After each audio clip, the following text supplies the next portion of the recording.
আজ বানাবো একটু দই তড়কা। তো সব প্রিপারেশন মোটামুটি করে নিয়েছি, সবজিগুলো কেটে নিয়েছি, বাদ বাকি যা লাগবে সবই তোমাদের দেখাবো। তো যাই হোক, আমি আমার মতো করেই বানাবো। অনেকে অনেকভাবেই বানায়। তো আগে ডাল পুরিও করবো সাথে। তো ডালটা পুর করে নিয়েছি, মানে ডাল বেটে ভিজিয়ে রেখেছিলাম, তারপরে বেটে তারপর কড়াইয়ে নেড়ে দিয়েছি, যেরকমভাবে করে আর কি। একটু নুন মিষ্টি, এ তো আর বেশি কিছু লাগে না, তার সাথে একটু ধনেপাতা দিয়েছি। তো এখন দই তড়কাটা করব। প্রথমে সর্ষে, জিরে আর শুকনো লঙ্কা, তেজপাতা ফোড়ন দিয়ে নিলাম।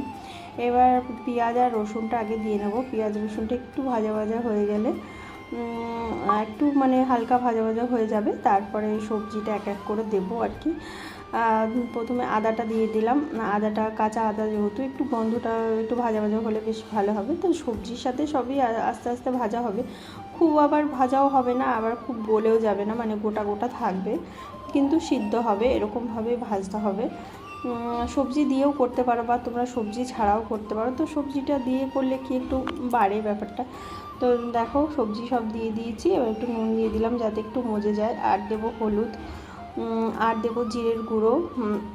জিরের গুঁড়ো দিয়ে একটু সামান্য কাশ্মীরি লঙ্কার গুঁড়ো দিয়েছি, আর কাঁচা লঙ্কা তো আগেই দিয়েছি, তোমাদের বলেছি।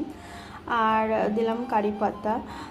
তো এগুলো দিয়ে ভালো মতো নেড়ে নিতে হবে। টমেটোটা পরে দিচ্ছি কারণ গলে যাবে, ওই জন্য। যেটু গোটা গোটা থাকলে না ব্যাপারটা বেশ ভালো লাগবে।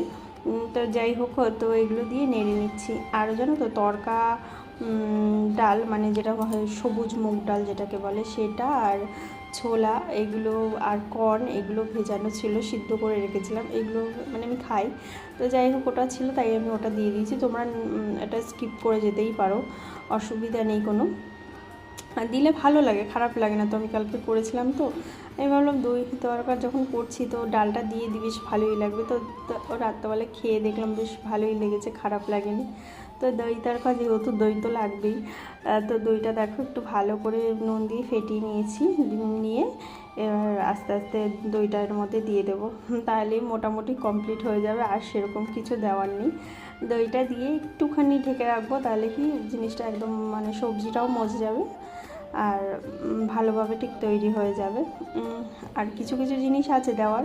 তারপরে দিলাম একটুখানি দুধ, তাহলে জিনিসটা একটু ভালো করে সিদ্ধ হয়ে যাবে আর একটু মাখা মাখা হবে। তারপরে দিয়ে দিলাম একটু সামান্য ক্রিম, এই তো।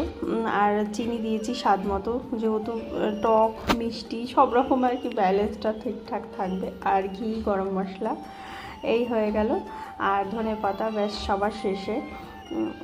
তো রেসিপিটা কেমন লাগলো অবশ্যই কমেন্টে জানিও, আর সাথে থেকো আমার সব সময়। আর তোমরা খুব ভালো থেকো, ভালোভাবে পুজো কাটিও। লাস্টে দিয়ে দিলাম একটু লেবুর রস দিয়ে। দেখো আমার রেসিপি রেডি, দই তড়কা। তো এটা একটু নন বেঙ্গলিরা বেশি খায়, তো বেশ ভালোই লাগে, খারাপ লাগে না কিন্তু। লুচি, পরোটা, ভাত দিয়েও খায়, জানো তো, বেশ ভালো লাগে, খারাপ লাগে না। তো তার সাথে ডাল পুরিটাও একটু ভেজে নিচ্ছি। এসব রান্না করে তারপরে একটু বেরোবার ইচ্ছা আছে, দেখা যাক কী হয়। তো দেখো, ভেতরে ডালটা পুরটা ঢুকিয়ে তারপরে লুচির মতো ভেজে নিলেই হয়ে যাবে ডাল পুরি। তো চলো, তো আজকের ভিডিওটা এখানেই শেষ করছি, আবার দেখা হবে নতুন কোনো ভিডিওতে।